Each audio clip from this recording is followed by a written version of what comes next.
ஒரு ஒரு சாட்சி சொல்லுவோம். ஒரு 92 வெளிநாட்டுக்கு போகணும் அப்படின்னு சொல்லி ஒரு பெரிய ஒரு எண்ணம் வந்தது. வெளிநாட்டுக்கு போகணும் அப்படின்ன உடனே பாஸ்போர்ட்டை கொண்டு போய் ஒரு ஏஜென்ட்டு கொடுத்தோம். அந்த ஏஜென்ட் என்ன பண்ணார், என்ன மாரி ஒரு 20 பேர்கிட்ட பாஸ்போர்ட்டை வாங்கிட்டார். பாஸ்போர்ட்லாம் வாங்கி வெளிநாட்டுக்கு போகலாம் அப்படின்னு சொல்லிட்டார். அப்போ அந்த டெஸ்ட்லாம் பண்ணிக்கின்னு எல்லாம் ஓகே ஆகிடுச்சு. ஓகே ஆன உடனே நான் நினச்சினுக்கிறேன், நம்ம சீக்கிரமாக வெளிநாட்டுக்கு போயிடுவோம், நம்ம குடும்ப கஷ்டம்லாம் தீர்ந்துடும், கடன்லாம் தீர்ந்துடும். உடனே என்னது, நிலம் வாங்கணும், வீடு வாங்கணும், கார் வாங்கணும், பங்களா வாங்கணும், கல்யாணத்தை பண்ணணும். இதான் நம்மளுடைய டார்கெட், தரிசனம். உடனே போயிட்டு இருக்கும்போது திடீர்னு ஒரு நியூஸ் வருது. என்னன்னா, அந்த ஏஜென்ட்டு எல்லாரும் ஏமாத்திட்டு பணத்தை தூக்கின்னு ஓடிட்டான். 20 பேர் பணத்தை தூக்கின்னு ஓடிட்டான் அப்படின்னு சொல்லி ஒரு நியூஸ் வருது. வந்த உடனே எனக்கு கண்ணுக்கு முன்னாடி என்ன வருதுன்னு நினைக்கிறீங்க? மண் வாங்கணும், வீடு வாங்கணும், பங்களா வாங்கணும், காரு வாங்கணும், இதெல்லாம் அப்படியே இடிஞ்சு விழுற மாதிரி. ஐயோ, என்னுடைய வாழ்க்கையில் இதெல்லாம் ஆயிடுச்சு, நான் தான் வீட்டுக்கு பெரிய பையன், அவ்வளோதானா அப்படின்னு நினச்சினே இருக்கும்போது அவர் எங்கள் தம்பி மூலயமா போனதுனால அவர் என்ன பண்ணிக்கிறாரு, ஏமாத்தாமல் எனக்கு மட்டும் பாஸ்போர்ட்டு ரெடி பண்ணி என்ன பண்ணிட்டாரு, நீங்கள் என்ன பண்ணுங்கள், பாம்பேக்கு போங்க, பாம்பேலேருந்து நீங்கள் ஃப்ளைட் எடுத்து போகலாம், அப்போ இத்தனாம் தேதி உங்களுக்கு ஃப்ளைட்டு, பாம்பேயில் ஃப்ளைட்டு, நீங்கள் போகலான்னு சொல்லிட்டார். அப்போ அந்த 21 பேரில் 20 பேர் ஏமாந்துட்டான். என்ன மட்டும் ஆண்டவர் காப்பாற்றினார். நான் நினச்சிட்டேன் உடனே கண்ணுக்கு முன்னாடி வந்துடுது, எல்லாம் வந்துடுது. இப்போ போனோம், சென்னையிலேருந்து போய் அந்த ட்ரெயின் எடுத்துக்கா நிற்கிறேன். இன்னும் ஒரு 15 பேர் வராங்க. எல்லாருமே நான் போகிற அதே கம்பெனிக்கு வேறு ஏஜென்ட் மூலியமா வருவாங்க. எல்லோரும் ஒரே ட்ரெயினில் இங்கேருந்து நேராக பாம்பேக்கு போகிறோம். பாம்பேயில் போய் அந்த பேர்லாம் மறந்துட்டேன், எனக்கு ரொம்ப ஞாபகம் இல்லை. போய் நின்று பிளாட்ஃபார்மில் நிற்கிறோன்னே அப்படியே ஒரு 4-5 போலீஸ்காரன் வந்தாங்க. அப்படியே எங்களை ஒரு 20, நாங்கள் 15-16 பேர் அப்படியே எங்களை கூட்டுன்னு போகிறோம். கூட்டுன்னு போய் அதுக்குள்ளேயே ஒரு போலீஸ் ஸ்டேஷன் மாதிரி இருக்கும்ல, அங்கே உட்கார வச்சுட்டான். ஏன்னு கேட்டிங்கன்னா, எல்லாம் ஹிந்திக்காரனாக இருக்கிறாங்க, நாங்கள் மட்டும் தமிழ்காரனாக இருக்கிறோம். இவங்க ஏதோ பாம்பு அப்படின்னு சொல்லி எங்களை கொண்டு போய் ஒரு இடத்துல நிற்க வச்சுட்டு, நீங்கள் யாருமே போகக்கூடாது, நாங்கள் உங்களை அரெஸ்ட் பண்ணிட்டோம், நீங்கள் இங்கே தான் உட்காந்து இருக்கணும். அவன் பேசுகிறது ஹிந்தி, நாங்கள் பேசுகிறது தமிழ், இங்கிலீஷ். அவனுக்கு ஒன்றுமே புரியல. நாங்கள் பயந்து நிற்கிறோம், எங்களை கூட்டின்னு போகிறதுக்காக வரோன்னு சொன்னேன். அந்த ஏஜென்ட்டையும் காணோம். உடனே மறுபடியும் கட்டடங்கள் எல்லாம் இடியுது, எல்லாம் இடிஞ்சு விடுது. பயந்துன்னு நானும் போய் அவன்கிட்ட பேசுகிறேன், இங்கிலீஷில் பேசுகிறான். அவன், நீ என்ன வேணால் பேசிக்கோ, நான் உனக்கு எதுவும் செய்ய மாட்டேன், ஏன்னா எனக்கு இங்கிலீஷ் தெரியாது, நீ ஹிந்தியில் பேசுகிற, நான் பதில் கொடுறேன்ட்டான். நானும் கத்தி நிற்கிறேன். ஒருத்தர் மட்டும் ஒரு பேப்பரை வச்சுன்னு இப்படியே வந்துங்கிறாரு, ஒரு தாத்தா. என்னடா பார்த்தா அவர் தான் ஏஜென்ட், எங்களை இட்டுன்னு போகிறதுக்கு வருவார். உடனே அவர் கொஞ்சம் விளக்கெல்லாம் கொடுத்துட்டு அப்புறம் எங்களை இட்டுன்னு போனார். போய் அந்த வேனில் உட்காந்த உடனே மறுபடியும் கட்டடம்லாம் கையில் வந்துருச்சு. எல்லாம் வந்துருச்சு, முடிச்சிட்டோம், நம்ம சாதிச்சிட்டோம்டா, சூப்பராக நினச்சின்னு போனோடனே நேராக ஒரு 2-3 கிலோமீட்டர் தள்ளி போன ஒரு பெரிய குடோன். அந்த குடோன் வாசலில் நிற்குது. நாங்கள் காலைல ஒரு 7 மணிக்கெலாம் அந்த இதுக்கு போயிட்டு 2 மணிக்கெலாம் அங்கே இருக்கிறோம். இப்போ எனக்கு சொன்னவன் இன்றைக்கி நைட்டு 9 மணிக்கு எனக்கு ஃப்ளைட்டுன்னு சொன்னான், பாண்டிச்சேரியில். அப்போ நான் சொல்லி, என்னடா இட்டுன்னு போகிறானே, ஏர்போர்ட்டுக்கு போவோம், இப்படி எங்கேயே வரானே. என் கூட வந்தவங்க எல்லாம் உண்மையெல்லாம் என் கூட வந்தவங்க ஒரு சிலர் வீட்டு கட்டியிருந்தாங்க, ஒரு சிலர் சாதாரண பேண்ட் ஷர்ட்டை போட்டுருந்தாங்க. நான் மட்டும் தான் ஸ்டைலாக ஜீன்ஸ்லாம் போட்டுன்னு, ஷூலாம் போட்டுன்னு, ஜீன்ஸ் பண்ணலாம் போட்டு, நம்ம உட்காந்த ஃப்ளைட் தான் உட்காரணும், பறந்தா ஃப்ளைட்டில் தான் பறக்கணுன்ற எண்ணத்தோடு இருக்கிறேன். இட்டுன்னு போய் நேராக ஒரு குடோன் வாசலில் நிற்க வச்சுட்டு, இங்கே தான் இருங்க, அவர் வருவாருன்றான். எவர் வருவார்? பாஸ்போர்ட்டில் எடுத்துன்னு வருவார். சரி, அதுக்குள்ளே போய் எல்லாம் கொஞ்சம் உள்ளே போயிட்டு வாங்கன்ட்டு இப்படி கதவை திறந்தவொடனே பார்த்தா ஒரு பெரிய குடோனு. அங்கே ஒரு 100 பேர் இருக்கிறான். ஒருத்தன் சோறாக்கினுக்கிறான், ஒருத்தன் படுத்துனுக்கிறான், ஒருத்தன் சீட்டு விளையாண்டுக்கிறான், ஒருத்தன் புக்கு படிச்சுனுக்கிறான், ஒருத்தன் எழுதினுக்கிறான், ஒருத்தன் உட்காந்து துணி துவச்சுனுக்கிறான். நான் கதவை திறந்தோடனே, என்னடா நம்ம எங்கே வந்துட்டோமா அப்படின்னு ஒரு 4 தமிழ்காரங்க ஓடி வராங்க. வாங்க வாங்க வாங்க வாங்க வாங்க, பையெல்லாம் வச்சுருங்க, பையில் சாப்பாடு பொருளுக்குதா? ஆமாங்க, எல்லாம் நாங்கள் வெளியூரில் போய் சாப்பிட போகிறோம், அதெல்லாம் இருக்கட்டும் போது திறங்க, எல்லாம் இங்கே சாப்பிட்ருவோம். ஏன், நாங்கள் 3 நாளாக சாப்பிடாமல் இருக்கிறோம், சாப்பிட ஒன்றும் கிடையாது. ஏன், ஒருத்தவங்க சொல்கிறான், நான் 6 மாதமாக இங்கே தான் இருக்கிறேன், விசாவை கூட கண்ணலையா, பாஸ்போர்ட்டே கண்ணில் கட்டலையா அப்படின்றான். எங்களுக்கு மறுபடியும் எல்லாம் இடிஞ்சு விழுது. என் கூட வந்தவங்கெல்லாம் பயப்படுறாங்க. டேய், என் பேர் ஜான். டே ஜானே, என்னடா அது இப்படிலாம்? நான் சொன்னேன், பார்த்துக்குவோம் சொல்லிட்டு வெயிட் பண்ணுறோம். எல்லாம் எங்கள் பொட்டில் இருக்கிறதுலாம் மிச்சர் கிச்சர்லாம் வச்சாங்களே, எல்லாத்தையும் எடுத்து அவங்க சாப்பிட்றான். 10 நாளாக பட்டாங்க நான் நினைக்கிறேன். பார்த்துக்கிறோம், ஒருத்தர் வராரு. வந்தோடனே, சரி, உங்களுக்கு எல்லாம் நாங்கள் விசா ரெடி பண்ணுறோம், நீங்கள்லாம் இங்கே படுங்க, நம்ம உங்களுக்கு திங்க செவ்வாயில் நாங்கள் பார்க்குறோம். நான் போனது திங்க செவ்வாய் தான். இப்போ நீ திங்க செவ்வாய்னு 1 வாரம். நான் என்ன பண்ணிட்டேன், போய் நேராக போய் சண்டை போடுறான் அவங்ககிட்ட. அவன் சண்டை போடனே அவனுக்கு ஒன்றும் புரியல. நான் கத்தில் பார்த்துனோடனே அவன் என்ன பண்ணான், ஒரு ஏஜென்ட் அனுப்பிச்சான், ஒரிஜினல் விசா கொடுக்குறவன். அவனுக்கு இங்கிலீஷ் தெரியும். அவன் நான் சொல்கிறேன், நோ, நீ இப்படி சொல்லிட்டா எங்கள் மாமா ஐஜி அதெல்லாம் சும்மா போய் உண்மை கிடையாது. எங்கள் மாமா ஒரு போலீஸ் ஸ்டேஷனில் வேலை செய்கிறாரு, அதான் தெரியும். எங்கள் மாமா ஐஜியாக இருக்கிறாரு. நீ ஏதாவது பண்ணால் நான் வந்து நீ எங்களை ஏமாத்துறீங்கன்னு சொல்லிவிடுவேன். அப்படி இப்படின்னு சண்டை போட்டது. எனக்கு 9 மணிக்கு ஃப்ளைட்டுன்னு சொல்லிட்டான். நீ எனக்கு 9 மணிக்கு ஃப்ளைட்டு வரலன்னா உங்கள் எல்லாரும் நான் மாட்டி கொடுத்துருவேன் அப்படின்ட்டேன். உடனே அவனுக்குள்ளே இந்தியில் பேசி நின்றுட்டு என்னை மட்டும் நீ தனியாக அவங்க இப்படி வந்துருன்னு சொல்லிட்டு கையில் காசு கொடுத்து பக்கத்து தேட்டரில் படம் பார்த்துட்டு வா, நான் உனக்கு 9 மணிக்கு. நான் அந்த கதைலாம் வேணாம். அதுக்குள்ளே இவர் வந்து என்ன கூட்டு பண்ணி கூட வந்து 11 பேரும் என்னை நெருங்கி வந்து ஏன் விட்றாதரா போனால் கூட்டமாக தான் போகிறோம், கவலைப்படாதீங்கன்ட்டேன். 9 மணிக்கு 7 மணிக்கு 6 மணிக்கே வந்து என் பேரை மட்டும் கூட்டி எனக்கு மட்டும் பாஸ்போர்ட் விசா கொடுத்தான். இல்லை எல்லாருக்கும் வரணும். சண்டைலாம் போட்டு அப்படி இப்படின்னு சொல்லிட்டு எல்லாருக்கும் மறுபடியும் ஏற்றி ஃப்ளைட்டில் உட்காந்த உடனே அப்பாடான்னு ஒரு மூச்சு விட்டோம் இல்லைங்களா. எல்லாரும் என்னை பார்த்து என்னை கடவுள் மாதிரி பார்க்க ஆரம்பிச்சிட்டாங்க. ஜானு இருந்தான்னா எல்லாம் சாதிச்சிடலாம், அவன் கூட இருக்கிறான். நமக்கு என்ன ஆயிடுச்சுங்க, டப்புக்குன்னு 2 கொம்பெல்லாம் வந்துருச்சு, அப்படி வீரெல்லாம் வந்துருச்சு. அப்போ இனிமேல் எல்லாம் சாதிக்கலாம் அப்படின்னு சொல்லி ஃப்ளைட்டில் உட்காந்துன்னு மறுபடியும் எல்லாம் வந்துருச்சு. என்ன வந்துருச்சு, எல்லாம் வந்துருச்சு. உட்காந்து ஃப்ளைட்டு நேராக போய் தோகான்ற ஒரு ஊரில் இறங்கணும். தோகாவில் இறங்கி தான் அடுத்தது அங்கேருந்து ஃப்ளைட் எடுத்து போகணும். நேராக போய் ஃப்ளைட்டு இறங்குது. இறங்கின உடனே நாங்கள் பாஸ்போர்ட்டையும் விசாவை எடுத்துன்னு போகிறோம். போனோடனே ஏர்போர்ட்டில் சவுதி அந்த ஊருக்கு போகக்கூடிய ஃப்ளைட்டு கேன்சல். இப்போ அடுத்த ஃப்ளைட்டு மறுநாள் சாயங்காலம் எத்தனை ஒரு மணிக்கு போட்டுக்கிறான். இப்போ நீங்கள் ஒரு நாள் என்ன பண்ண போகிறீங்க ஏர்போர்ட்டில் உட்காந்து? அப்போ நாங்கள் போனோடனே அந்த டிக்கெட்டு கொடுக்குறோம் இல்லையா, அது பாஸ்போர்ட்லாம் தரமே. அவங்க சொல்கிறாங்க நீங்கள் வந்து நாளைக்கு சாயங்காலம் வாங்க, நாளைக்கு சாயங்காலம் தான் உங்களுக்கு ஃப்ளைட்டு. நாளைக்கு சாயங்காலம் வருதா? தோகாவில் உட்காந்துருந்தீங்கன்னா எங்கே போகிறது? நாங்கள் எங்கேயும் போக முடியாது. உடனே அவங்க சொல்கிறாங்க இல்லை நீங்கள் இங்கே தான் இருந்தாகணும். ரொம்ப போர் அடிக்குதா? ரொம்ப நேரம் எடுத்துன்னு போகிறேன்னா இன்ட்ரெஸ்ட்டாக இருக்குதா? ஒரு பகுதியை சொல்லிடுறேன், இன்னொரு பகுதி அப்புறம் சொல்கிறேன். ஓகே, போரில் அடிக்கல, இனிமேல் தான் வரப்போகுது பாருங்களேன். போய் உக்காந்துக்குன்னா எங்கள் கூட வரதுங்கலாம் வந்து அதுக்குள்ளே எல்லாரும் வந்து என்ன இப்போ அவங்களுக்கு புரிஞ்சு போச்சு, இவர் பெரிய ஆள் பொழுது, நமக்கு ஒன்றும் கிடையாது இல்லை. இப்போ நான் என்ன பண்ணுறேன், எப்போயோ கேட்டிருக்கிறேன் நீங்கள் ஏர்போர்ட்டில் போய் ஒரு குறிப்பிட்ட டைமுக்கு மேலே வெயிட் பண்ணுற மாதிரி இருந்தால் அவன் உங்களுக்கு தங்குற இடமா சாப்பாடும் கொடுக்கணும்னு சொல்லிட்டு. ஆனால் இவனுங்க எங்களை ஏமாத்துறானுங்க, ஏன்னா கேன்சல் பண்ணது அவங்க கிடையாது. அப்போ நான் என்ன பண்ணிட்டேன், எனக்கு கொஞ்சம் துருத்தூர்னு இருப்பானே, ரொம்ப கொஞ்சம் அந்த பயப்படலாம் மாட்டேன். நான் உடனே போயிட்டு இப்போ அவனுக்கு இங்கிலீஷ் நல்லா தெரியும். அவன்கிட்ட போய் சொல்கிறேன், பாருங்க நாங்கள் வந்து நாளைக்கு தான் போகிறோம், எங்கள் மேலே தப்பு கிடையாது, எங்களுக்கு ஃப்ளைட் டிக்கெட்லாம் இருக்குது, நாங்கள் போகணும். அப்போ எங்களுக்கு நாளைக்கு இதுன்னு சொன்னாக்கா எங்களுக்கு வந்து தங்குற இடமும் எங்களுக்கு வந்து சாப்பாடுக்கும் நீங்கள் வசதி பண்ணி கொடுக்கணும். அவன் என்ன பண்ணுறான், இவன் நான் கொஞ்சம் டீசெண்டாக இருப்பான், நல்லா ஷூலாம் போட்டுக்கிறேன் சூப்பராக. அவன் என்ன பண்ணான், என்ன பண்ண தள்ளின்னு போயிட்டு ஒரே ஒரு டோக்கனை கையில் கொடுத்து நீ மட்டும் போய் அங்கே சாப்பிட்டுட்டு உனக்கு பக்கத்தில் ஒரு ரூம் இருக்குது அங்கே நீங்கள் தங்கிக்கலான்ட்டான். உன்னை வந்து ஒரு கார் எடுத்துன்னு போகமாட்டான். உடனே நான் அதை வாங்கினவனே என் கூட குரலாம் வரேன்ட்டாங்க. அப்படியே ஜான் அப்படின்னா எப்படி பேசி கிஸ்லாம் ரொம்ப ஷார்ட்டாக சொல்கிறேன், டைம் ஆச்சு. பேசி கிஸ் என்ன பண்ணால் எல்லாருக்கும் 13-14 பேருக்கும் தங்குற இடம் சாப்பாடுன்னு சொல்லிட்டு இவங்க எல்லாம் சொல்கிறாங்க போகும்போது, ஜானே டேய் ஒரு ரொட்டி கிடச்சா போதும்டா, சாப்பிட்டுட்டு நாளை வரைக்கும் ஓட்டலாம்டா அப்படின்னு சொல்லிட்டு போனால் அப்படியே சூப்பராக கோட் ஷூட்லாம் போட்ட ஒருத்தர் வந்து நம்மளை பார்த்து கையெல்லாம் கொடுத்து உள்ளே வாங்க அப்படின்னு கூப்பிட்றாரு. கூட வரலாம் ஒரு மாதிரி பார்த்துட்டு அப்படியே கதவை திறந்தா எவ்வளோ பேர் ஓட்ட தெரியுங்களா, விதவிதமான சாப்பாடுங்க. புஃபேன்னு சொல்லிட்டு இங்கே தான் பார்க்கணும், திறந்து இருக்குது. நம்ம ஆளுங்கெல்லாம் வேட்டி தலை கட்டியிருந்தானுங்களை பார்த்தா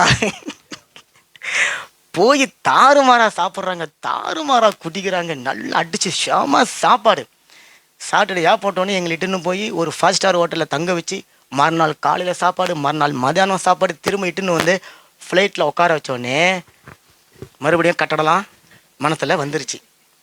இப்போ நம்ம அடுத்தது நேராக ஸ்டாப் எங்கே, வெளிநாடு தான்.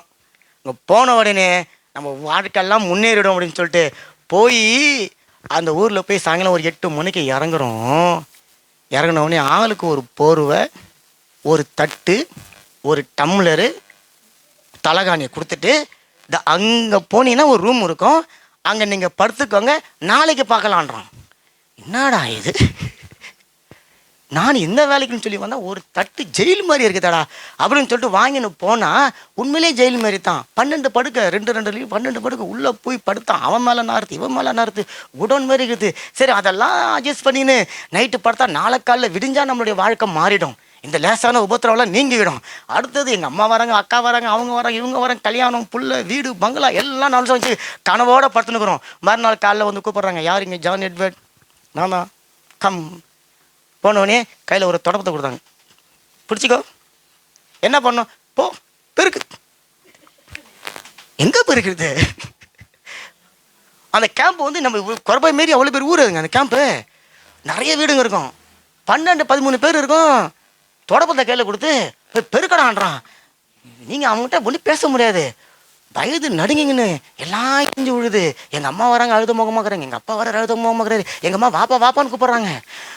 வாங்கின்னு போய் பார்த்தா 300-400 பேர் பெருக்கினுக்கிறானுங்க. அவனுங்க கூட எங்களை விட்டாங்க. எப்படி இருக்கும்? உடனே என்ன பண்ணேன், பெருக்கிட்டு சாயங்காலம் வந்து எங்கள் அம்மாட்ட, அம்மா நான் வரமாட்டேன், நான் இங்கே இருக்க மாட்டேன், நான் வந்துடுறேன்.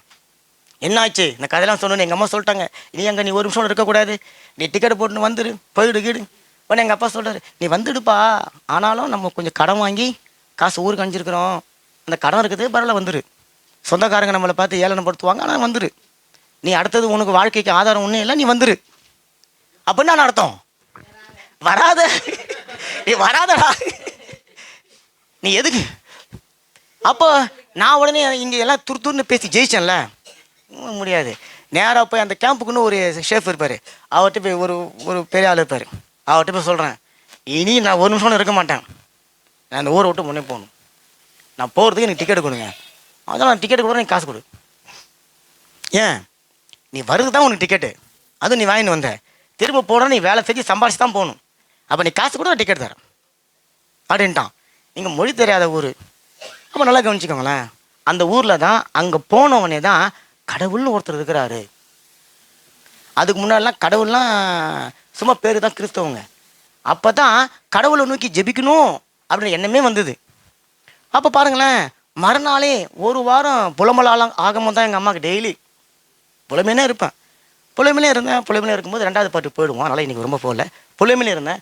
எந்த ஒரு ஊரில் போய் இறங்கின மறுநாளே நான் ஊரை விட்டு வரணும்னு நினச்சேனோ அதே ஊரில் தான் நான் போன வேலை கிடையாது, நான் போவாத வேலையை விட பெரிய வேலை, மேன்மையான வேலை, உயரமான வேலை 11 வருஷம் அந்த ஊரில் இருக்கும்படிக்கு தேவன் செஞ்சு வரும்போது என்ன பெரிய ஆசீர்வாதமாக என்ன நடத்தினாரு. கரங்களை தட்டுங்களேன். இப்போ பாம்பேல வந்த உடனே 11 பேர் வந்தாங்கன்னு சொன்னால, அதில் 5 பேர் நீங்கள் நாங்கள் இதை நம்பி நாங்கள் போக முடியாதுன்னு சொல்லிட்டு நாங்கள் இப்படியே பாம்பேல ஏதாவது வேலைகள் செஞ்சு போஷிக்கிறோன்னு சொல்லிட்டு அவங்க போயிட்டாங்க. அவன் போயிட்டான். ஆனால் ஒரு 6-7 பேர் மட்டும் என்னை பிடிச்சின்னு இருந்தான். எப்படியானே இவங்க கூட போயிடுவேன்ட்டு. அந்த 6 பேரும் என் கூட தான் வச்சுன்னு இருந்தேன். ஆனால் நான் அவங்களுக்கு நான் உதவி செய்யக்கூடிய அளவுக்கு தேவன் நாங்கள் என்னை உயர்த்தினார். அதுக்கு காரணம் என்னன்னு கேட்டிங்கன்னா, நான் அந்த உபத்திரவத்தின் மத்தியில் கடவுள்னு ஒருத்தர் இருக்கிறாரா அவர். அப்போ நமக்கு ஒரு கடவுள்னால் யாரை தெரியும்? இயேசுவை தெரியும். அதுக்கு முன்னாடி மரியாள். அப்போ இயேசுவே, அந்தோனியாரே, மரியாவே, மாதாவே, இவங்கள சூசேப்பரே, பலவந்தரே, மதுவரே, இவரே என்னை காப்பாற்றுங்க ஏதோ ஒரு ஜபம் டெய்லி முட்டி.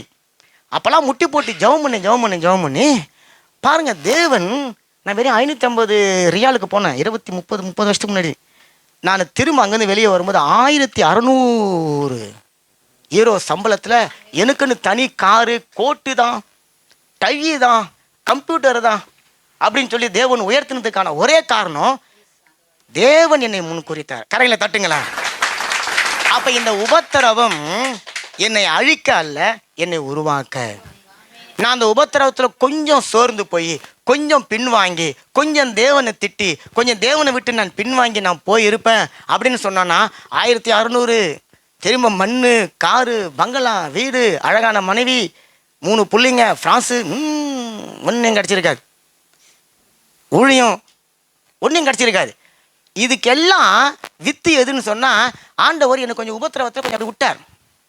போய் பெருக்கிறேங்க, சாப்பாடு கம்பெனி தான் கொடுக்கும். நல்லா பெருக்கிட்டு பசியோடு வந்த சாப்பாடை இப்படி திறந்த உடனே பார்த்தீங்கன்னா இவ்வளோ மொத்தத்துக்கு கொழுப்பு அடைஞ்சிருக்கும் சாப்பாட்டில். ஏன்னா அவ்வளோ குளிர். அந்த நீங்கள் கரண்ட் இருக்கும், அது குத்துனா உள்ளே இறங்காது.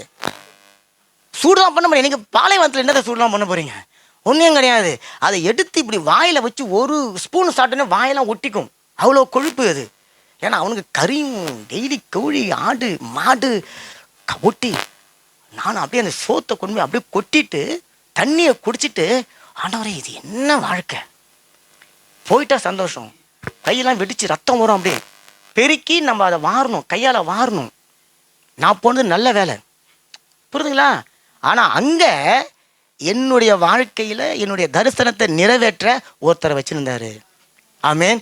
அப்போ இன்றைக்கும் சகோதரனே சகோதரி, தேவன் உங்களுக்கு தரிசனம் கொடுத்துட்டாருன்னு சொன்னால் அந்த கொடுத்த தரிசனத்தை நீங்கள் பெற்று முடிக்கிற வரைக்கும் உங்கள் கூட யாரோ ஒருத்தர் கிடையாதுங்க, அவரே இருக்கிறாருங்க, அவரே உங்களை நடத்துவாருங்க. அப்போ சோர்ந்து போகாதீங்க, எந்த சூழ்நிலையும் தேவனை குறை சொல்லாதீங்க. காரணம், அழைத்தவர் உண்மை உள்ளவர், உங்களுக்கு தருவேன் அப்படின்னு சொல்லிட்டாருன்னா அதை நிச்சயமாகவே அவர் செய்து முடிப்பார். கிறிஸ்துவுக்குள் எப்போதும் எங்களை வெற்றி சிறக்க பண்ணுகிறவர். அதுக்கப்புறம் என்னுடைய வாழ்க்கையில் எல்லாமே ஏறுமுகம் தான். நான் ஏறி இறங்கி வந்து பார்க்கும்போது இந்த முகத்தை பார்த்துட்டேன். கல்யாணம் பண்ணின்னு பிரான்ஸுக்கு வந்து உங்கள் முகங்களையும் பார்க்குறேன். ஆமீன். அப்படின்னு சொன்னால் எல்லா சூழ்நிலையும் தேவனை குறை சொல்லாதீங்க, சபையை குறை சொல்லாதீங்க, சபையினுடைய ஊழியனை குறை சொல்லாதீங்க, வேத வார்த்தைகளை தவற புரிஞ்சு கொள்ளாதீங்க. கர்த்தர் உங்களுக்கு ஒரு வாக்கு தத்தம் கொடுத்தா அந்த வாக்கு தத்தம் ஏதோ மையினால பேனாவால் எழுதப்பட்டது கிடையாதுங்க. இதில் இருக்கிற ஒவ்வொரு வார்த்தையும் அவருடைய பரிசுத்த ரத்தத்தினால எழுதப்பட்டது. ரத்தத்தினால உங்க கூட உடன்படிக்கை பண்ணி இருக்கிறார். அந்த உடன்படிக்கை நிறைவேற்றி முடிக்கிறதுல நீங்களும் நானும் பொய்யனாவும் பொய்யில வாழ்கிறவங்க இருந்தாலும் உண்மையும் உண்மைக்கு பிறந்தவருமாய் இருக்கிற கர்த்தர் அதை நிச்சயமாகவே நிறைவேற்றி முடிப்பார். அவர் பொய் சொல்லவே மாட்டார். ஆமீன். ஆகவே வசனம் சொல்லுது, சோதனைகளை சகிக்கிற மனுஷன் ஆசீர்வதிக்கப்பட்டவன். இப்ப சொல்லுங்க, சோதனையை சகிக்கிற மனுஷன். எனக்கு உதவி செய்ய ஒருத்தர் இருந்தார். ஒரு குறிப்பிட்ட காலத்துக்கு பிறகு அவர் தான் எனக்கு உதவி செஞ்சார். ஆனால் ஒரு 4 வருஷத்துக்கு அப்புறம் நான் ஆஃபீஸில் உட்காந்துன்னு நான் கையெழுத்து போடுறேன், என்னை தேடி வந்து என்கிட்ட ஒரு உதவிக்காக நின்னார். ஆமேன். எனக்கு எப்படி வந்திருக்கும் பாருங்களேன். ஆமேன். அந்த அளவுக்கு தேவன் உங்களுடைய வாழ்க்கையில், நீங்கள் இன்றைக்கி மற்றவங்களுக்கு முன்னாடி கவனிங்க எல்லாருமா, மற்றவங்களுக்கு முன்னாடி நீங்கள் இன்றைக்கி ஏளனமாக இருக்கிறீங்களே, மற்றவங்களுக்கு முன்னாடி உங்களை எல்லாரும் அசட்டை பண்ணுறாங்கல்ல, மற்றவங்களுக்கு முன்னாடி உங்களை உதாசீனப்படுத்துகிறாங்கல்ல, உங்களை உதாசீனப்படுத்தினவங்களே உங்ககிட்ட வந்து உதவி கேட்கக்கூடிய ஒரு சூழ்நிலை உண்டாகும்.